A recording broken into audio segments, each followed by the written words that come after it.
इंसान वही जो पथ का पक्का, ईमान वही जो सच का पक्का, और सच की हिफाजत की शपथ ले तभी जब तेरा इरादा हो पक्का। So hello everyone, welcome to the channel. आशा है आप सब स्वस्थ होंगे, मस्त होंगे और अपनी पढ़ाई बिल्कुल एकदम बढ़िया तरीके से कर रहे होंगे।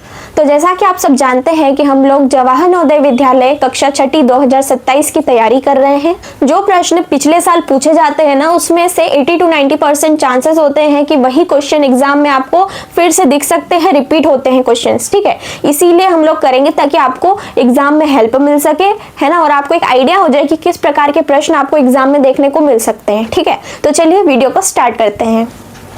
क्वेश्चन नंबर 1 क्या है आपका कि 5 अंकीय बड़ी से बड़ी संख्या तथा छोटी से छोटी संख्याओं जिनमें सभी अंक भिन्न हो उसका अंतर आपको बताना है, ठीक है। क्वेश्चन थोड़ा सा कंफ्यूजिंग है, जेएनवी 2018 में पूछा हुआ है, लेकिन बहुत ही ज्यादा सिंपल है, बहुत ध्यान से देखना। सबसे पहले क्वेश्चन को 2 से 3 बार पढ़ना है। सबसे पहले क्या लिखा है कि 5 अंकीय बड़ी से बड़ी तथा छोटी से छोटी संख्या, है ना, और वो भी भिन्न होना चाहिए, सेम नहीं होना चाहिए, कोई सा भी नंबर रिपीट नहीं होना चाहिए, है ना। भिन्न होने का मतलब क्या है कि कोई सा भी नंबर जो है, कोई सी भी संख्या वो रिपीट नहीं होनी चाहिए, ठीक है। अब 5 अंकीय बड़ी से बड़ी संख्या, तो 1 से लेकर 9 तक सबसे बड़ी संख्या कौन सी हो जाएगी? 9, फिर इससे छोटी 8, फिर 7, फिर 6 और 5। ये कितने अंकों की हो गई? 5 अंकों की हो गई। ये 1 2 3 4 एंड 5, ठीक है। अब हमको छोटी से छोटी संख्या बनाना है जिसमें सभी अंक भिन्न होना चाहिए। सबसे बड़ी, ये बड़ी संख्या हो गई। अब छोटी संख्या कौन सी हो जाएगी? ठीक है, तो छोटी संख्या जो है ना वो होगी, सबसे छोटी क्या होती है? 1, फिर 0, फिर 2, फिर 3, फिर 4, ठीक है। वो हो गई 1 2 3 4 5। अब आप ये सोच रहे होंगे कि सबसे छोटा तो 0 होता है, तो उसको आगे क्यों नहीं लिखा हुई? सबसे छोटा तो 0 ही होता है भाई। लेकिन अगर मैं 0 को आगे लिख दूं तो ये तो फिर 4 ही अंक हो जाएंगे ना, क्योंकि आगे अगर 0 लग जाता है तो उसका कुछ मतलब ही नहीं रहेगा, ठीक है। इसीलिए हम 5 अंक लेंगे, ठीक है। 5 अंक तभी बनेंगे जब ये 0 यहाँ पे आएगा, ठीक है। 1 जो है वो आगे आएगा। तो यहाँ से हमारे पास क्या निकल के आ रहा है? 9 8 7 6 5, और इनको हमको दोनों संख्याओं को क्या करना है? माइनस करना है, अंतर यानी कि माइनस करना है, ठीक है। अब 1 0 2 3 4, ठीक है, यहाँ से इसको माइनस कर देंगे तो 5 - 4 कितना हो जाएगा? 1। 5 में से 4 गए तो 1 बचा, 6 में से 3 गए तो 3 बचे, 7 में से 2 गए तो 5, 8 में से 0 गए तो 8 ही बचेंगे, और 9 में से 1 गए तो 8। तो आंसर क्या आया? 8 8 5 3 1। ऑप्शन में है क्या? बिल्कुल है, 8 8 5 3 1। तो ये हमारा क्या हो जाएगा? आंसर। आगे बात समझ में? तो इसी तरीके के क्वेश्चंस, ये जो पैटर्न है ना, बस ये मान के चलो 2 से 3 क्वेश्चन तो आपको इसी टाइप में दिखेंगे कि बताओ भाई छोटी से छोटी संख्या बनाओ, बड़ी से बड़ी संख्या बनाओ। अगर हमको ये बोला होता कि भाई भिन्न नहीं होना चाहिए, ये भिन्न शब्द यहाँ पे क्वेश्चन में होता ही नहीं, ठीक है, तो हम क्या करते भाई? हम क्या करते ना, अगर बोला कि भाई 5 अंकों की बड़ी से बड़ी संख्या, तो बड़ी से बड़ी संख्या होती है 9 9 9 9 9, ठीक है। छोटी से छोटी संख्या कौन सी हो जाएगी? 1 0 0 0 0। ये हो गई छोटी संख्या, ये हो गई बड़ी संख्या, ठीक है। लेकिन यहाँ पे हमको भिन्न शब्द मिल गया। अगर भिन्न शब्द आपको मिल जाए मतलब कोई भी नंबर यहाँ पर रिपीट नहीं होना चाहिए, ठीक है। यहाँ पे 9 कितने सारे, यहाँ पे 0 कितने सारे, ये नहीं होना चाहिए, अलग अलग होना चाहिए। इसलिए हमने 9 9 से छोटा 8 8 से छोटा 7 7 से छोटा 6 और 6 से छोटा 5, ठीक है। भिन्न शब्द आ गया, मतलब भिन्न मतलब कि अलग अलग, ठीक है। आई बात समझ में? अब नेक्स्ट क्वेश्चन पे चलते हैं।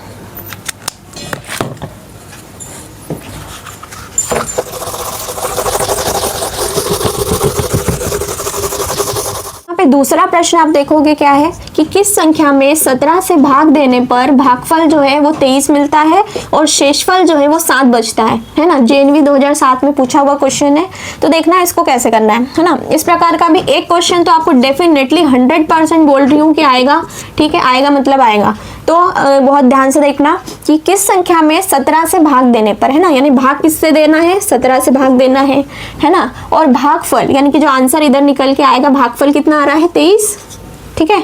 और शेषफल, इन इसको डिवाइड करेंगे, है ना, भाग देंगे तो क्या मिलेगा? शेषफल 7 मिलेगा, तो आखिरी में 7 बचेगा, है ना। मान लेते हैं कि जिस भी संख्या से हम भाग दे रहे हैं, जिसको भाग दे रहे हैं वो x है, ठीक है। अब यहाँ से हमको एक चीज पता है कि ये जिससे हम भाग देते हैं उसको हम क्या बोलते हैं? भाजक। जिसको हम भाग देते हैं, जो भी संख्या है, उसको हम क्या बोलते हैं? भाज्य बोलते हैं ना, हाँ भाज्य बोलते हैं। और जो आंसर निकल के आता है यानी कि जो भागफल होता है जो कि 23 है, ये हमारा क्या कहलाएगा? भागफल। और जो रिमाइंडर नीचे बचता है वो होता है शेषफल। इतना तो आपको पता ही होगा, ठीक है।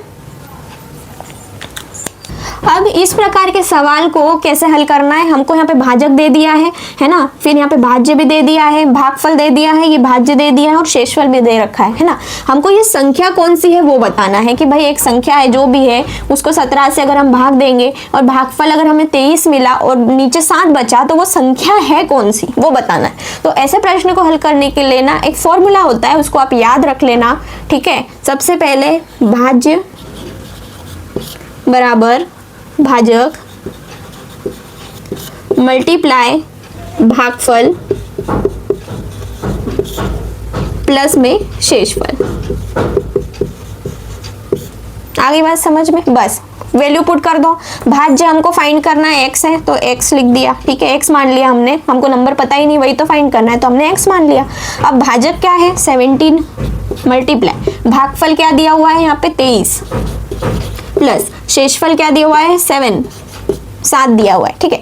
x इक्वल टू सबसे पहले मल्टीप्लाई करते हैं हम 23 इंटू 17 कितना हो जाएगा 7 3 से 21 का 1 कह रहा है 2 7 2 जा 14 और ये हो जाएगा 16 मल्टीप्लाई 23 ऐसा कैसा आ जाएगा 1 6 7 8 9 3 आ जाएगा यहाँ पे 391 प्लस 7 कितना हो जाएगा 398।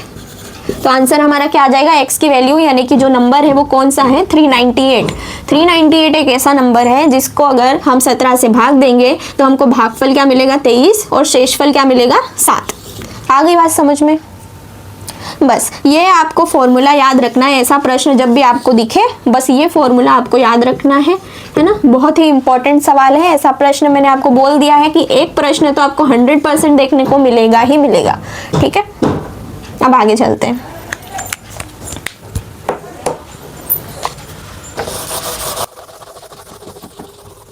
अब यहाँ पर ये एक सिंप्लीफिकेशन का सवाल है, ये भी 100% एक या दो भी आपको देखने को मिल सकते हैं ऐसे सवाल, ठीक है। 100% देखने को मिलेगा, सिंप्लीफिकेशन है और हर एग्जाम में 2 से 3 क्वेश्चन तो आते ही आते हैं। बहुत ध्यान से देखना है इसको कैसे करना है। तो देखो यहाँ पे है 3/5। ऐसे क्वेश्चन में सबसे पहले तो ब्रैकेट सॉल्व करना पड़ता है, दोनों ही ब्रैकेट में है ना। अब एक चीज और ध्यान रखो कि पहले डिवाइड सॉल्व होता है, फिर मल्टीप्लाई, फिर प्लस, फिर माइनस। इस चीज को ध्यान में रखना कि पहले हम डिवाइड करेंगे, फिर मल्टीप्लाई, फिर प्लस, फिर माइनस करेंगे, ठीक है।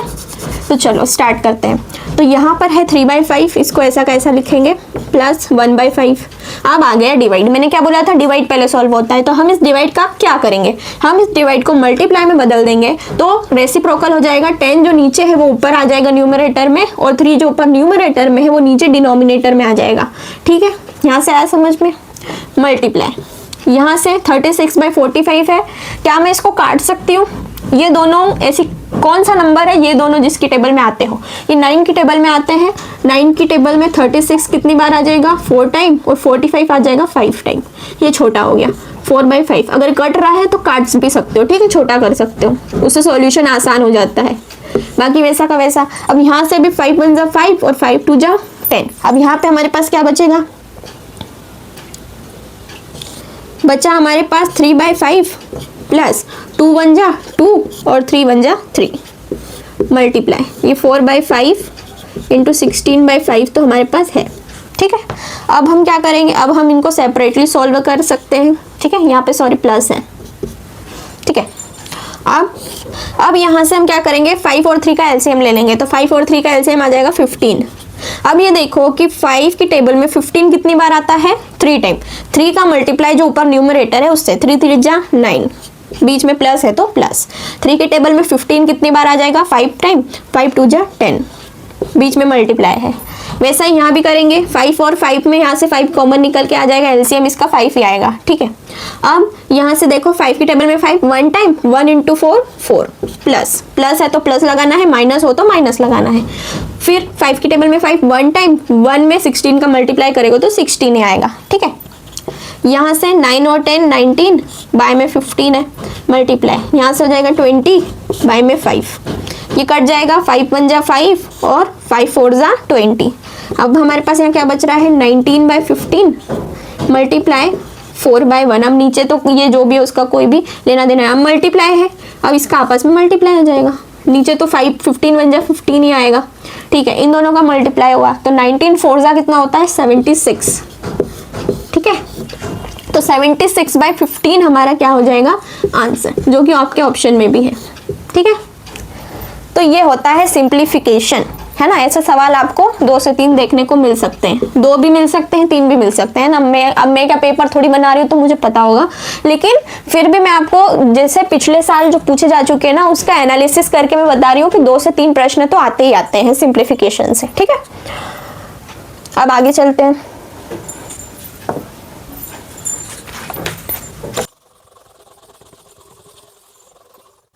अब यहाँ पे प्रश्न देखो, क्वेश्चन नंबर 4 है कि 6 के प्रथम 5 गुणजों का योग क्या है, ठीक है। गुणज क्या होते हैं, पहली बात तो ये कि 6 के गुणज बोला है, ठीक है। 6 के गुणज मतलब 6 की टेबल, सीधा बात है ना, सीधी बात बोलती हूँ। 6 के गुणज या 7 के गुणज, है ना, या फिर 8 के गुणज, 12 के गुणज, अगर गुणज शब्द आए मतलब उसी नंबर की क्या टेबल। जैसे कि पहले बोला कि 6 के प्रथम 5 गुणज, तो हम 6 की टेबल 5 बार लिख देंगे, क्या होगी 6 1 जा 6, 6 2 जा 12, 6 3 जा 18, 6 4 जा 24 एंड 6 5 जा 30। यही होगी ना, ठीक है। अब 6 के प्रथम 5 गुणजों का योग हमको यहाँ पर करना है। तो देखो प्रथम 5 गुणज कौन से होंगे, ये वाले होंगे, ठीक है। इनको ले लेते हैं 6 12 18 24 और 30। यहाँ पे कुछ नहीं यानी कि 0 लगा देते हैं। अब इनका योग पूछा है यानी कि प्लस करना है, तो यहाँ से प्लस कर देंगे तो कितना हो जाएगा 8 और 2 10, 10 और 6 कितना हो जाएगा 16, 16 और 4 20, कैरी आया 2 पर, 2 3 4 5 6 7 8 9। यहाँ पे आंसर क्या आ रहा है 90, तो 90 यहाँ से हमारा आंसर हो जाएगा, ठीक है। यानी 6 के प्रथम 5 गुणजों का योग जो है वो कितना आ रहा है 90 आ रहा है, ठीक है। इस प्रकार का भी एक क्वेश्चन आपको मिलेगा जरूर, ठीक है। तो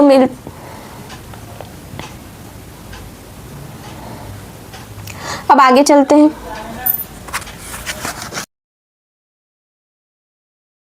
क्वेश्चन नंबर 5 देखो, बहुत ध्यान से देखना ये क्वेश्चन, है ना। 3 गिरजा घरों की घंटियां क्रमशः 10, 12 और 15 मिनट के अंतराल पर बजती हैं। यदि वह एक साथ प्रातः यानी कि सुबह के 8:30 बजे बजी तो अगली बार वह कब एक साथ बजेंगी।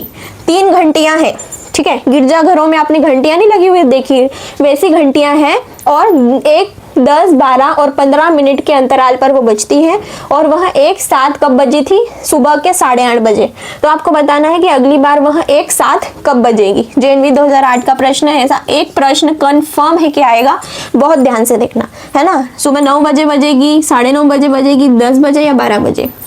तो देखो हमको क्या दे दिया है कि 3 घंटियां हैं, वो एक साथ कब बजती, 10 12 और 15 मिनट के अंतराल पे बजती हैं। तो हम एक काम करते हैं कि हम इसका क्या ले लेंगे, एलसीएम ले लेंगे इन तीनों का, ठीक है। 10 12 और 15 इनका हम एलसीएम ले लेंगे, देखते हैं क्या आता है।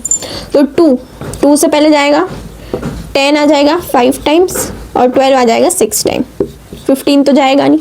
अब 3 से इसको ले जाएंगे तो 5 तो जाएगा नहीं, 3 की टेबल में 6 कितने टाइम 2 टाइम, 3 की टेबल में 15 5 टाइम, 2 से वापस जाएगा 5, 2 1 टाइम जाएगा और ये 5 ऐसा कैसा 5 से जाएगा 1 1 1।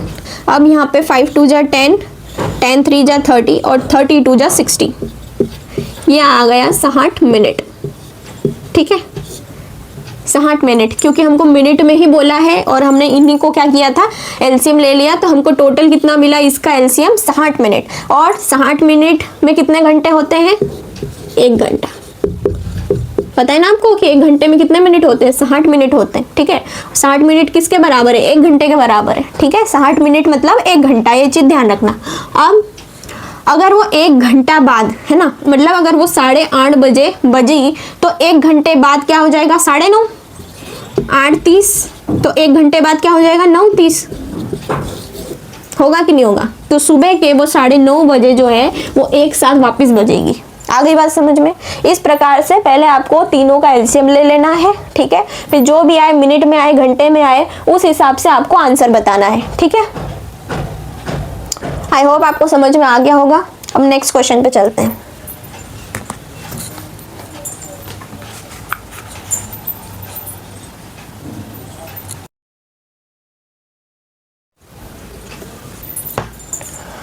अब यहाँ पे आप 6 वाला देखो, अक्सर बच्चे इस प्रकार का प्रश्न देख के ऐसे घबरा जाते हैं, पता नहीं क्या हो गया। ठीक है, बहुत ही आसान है। देखो इसको कैसे करना है।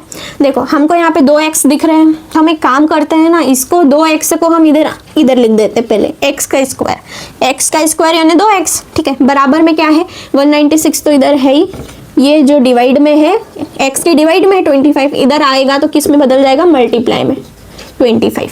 अगर समझ में इतना। अब हम क्या करेंगे, अगर मैं इस स्क्वायर को यहाँ से हटाऊं तो x बचेगा यहाँ पे, और ये जो स्क्वायर हटेगा तो यहाँ पे एक क्या लग जाएगा, स्क्वायर रूट लग जाएगा, और ये दोनों को हम इसमें लिख देंगे 196 इंटू 25।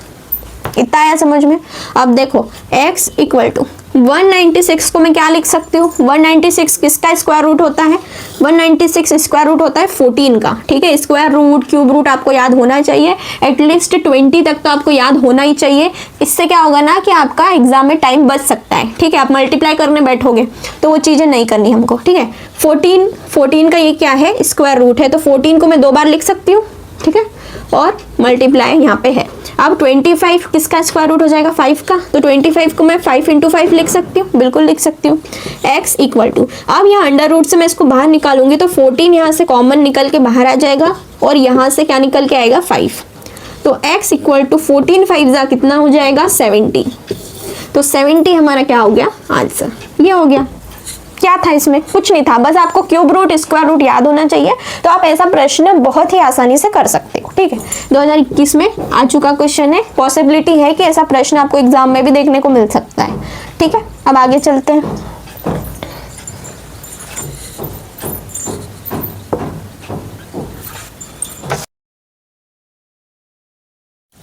अब इस प्रश्न को देखो, ये बस कुछ नहीं है, डेसिमल का एडिशन करना है, योग यानी कि एडिशन करना है। 2019 का प्रश्न है ना, आपको ऑप्शन दिए हुए हैं। अगर आपको ऐसा प्रश्न हल करते आता है तो कोई बात नहीं। ठीक है, बहुत ही अच्छी बात है कि आपको करते आता है, पर एक बार फिर से देख लो। ठीक है, तो इसको ये है डेसिमल का एडिशन। अगर इसमें एक थोड़ा सा भी, एक भी नंबर कभी तुमने इधर का उधर जमा दिया, इधर का उधर लिख दिया, तो आपका पूरा आंसर खराब। ठीक है, आपका एक नंबर कट गया। ठीक है, इसलिए बहुत ध्यान से देखना। अगर आपको आता है तो कोई बात नहीं, अच्छी बात है कि आपको आता है, और अगर नहीं भी आता है तो भी देखना। देखो सबसे पहले क्या है 17.7। ठीक है, अब पॉइंट के नीचे पॉइंट, ठीक है 7 है इधर, पॉइंट के इधर 7 लिख दो, 2 बार 7 है, 7। अब यहाँ पे पॉइंट के नीचे वापस पॉइंट, इधर कितने 7 है, एक ही 7 है, और इधर 3 है, 7। उसी प्रकार यहाँ भी करेंगे 7 पॉइंट। डेसिमल के नीचे डेसिमल होना चाहिए हमेशा, है ना, चाहे माइनस करो या प्लस करो, इतना ध्यान में रखना।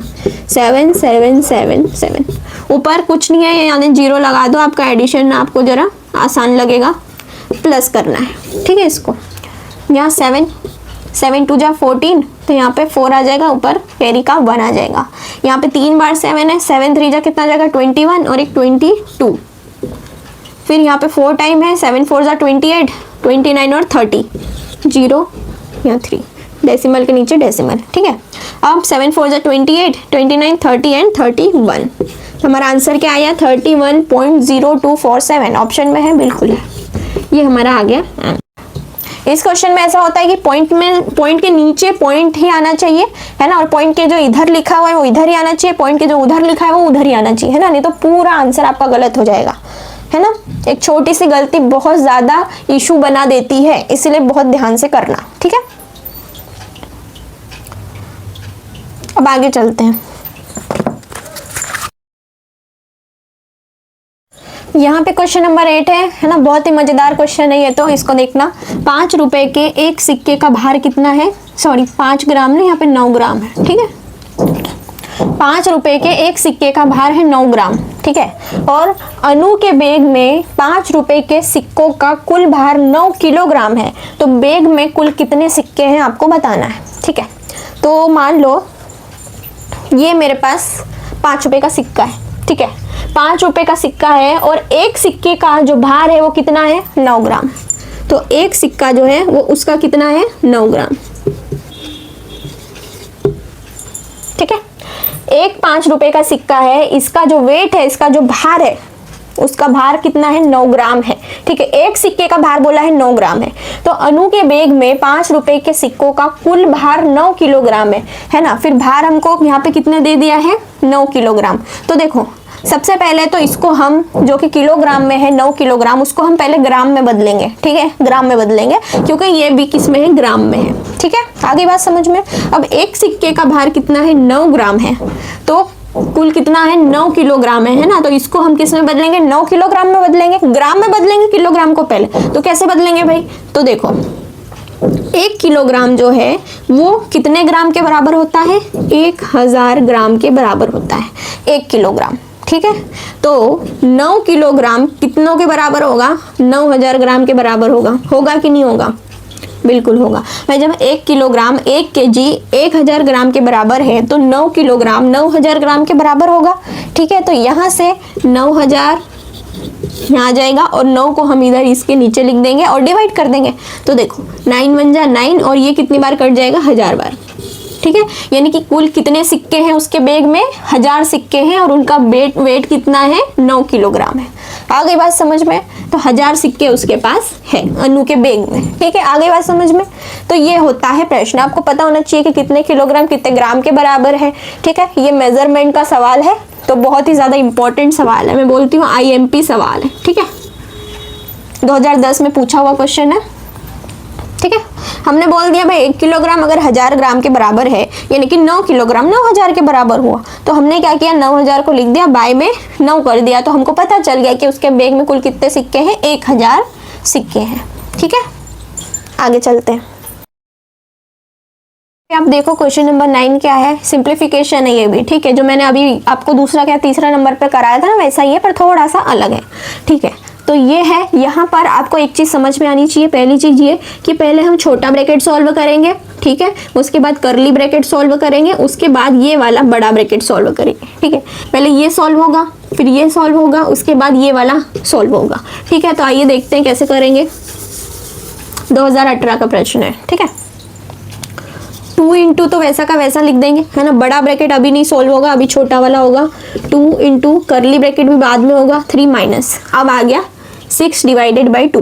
अब 6 डिवाइडेड बाई 2 है तो कितना आ जाएगा, 2 1 जा 2 और 6 कटेगा 3 टाइम। ठीक है, तो यहाँ पे क्या आ जाएगा, 3 टाइम। अब यहाँ से ये वाला छोटा ब्रैकेट हट गया। ठीक है, बचा क्या, प्लस का 7 और बड़ा ब्रैकेट। ठीक है, आगे इतनी बात समझ में। अब 2 इंटू, अब क्या करेंगे, करली ब्रैकेट सॉल्व करेंगे। 3 प्लस 2 इंटू 3 माइनस 3 0 प्लस का 7, करली ब्रैकेट भी हट गया। 2 इंटू ब्रैकेट 3 प्लस 2 इंटू 0 क्या हो जाएगा, 0 प्लस का 7। अब 2 इंटू 0 का तो कुछ मतलब है नहीं, 7 और 3 कितना हो जाएगा, 10। तो 10 2 जा 2 10 जा कितना हो जाएगा, 20। तो 20 हमारा क्या हो जाएगा, आंसर। आगे बात समझ में, बस इस प्रकार से करना है। अब नेक्स्ट क्वेश्चन पे चलते हैं।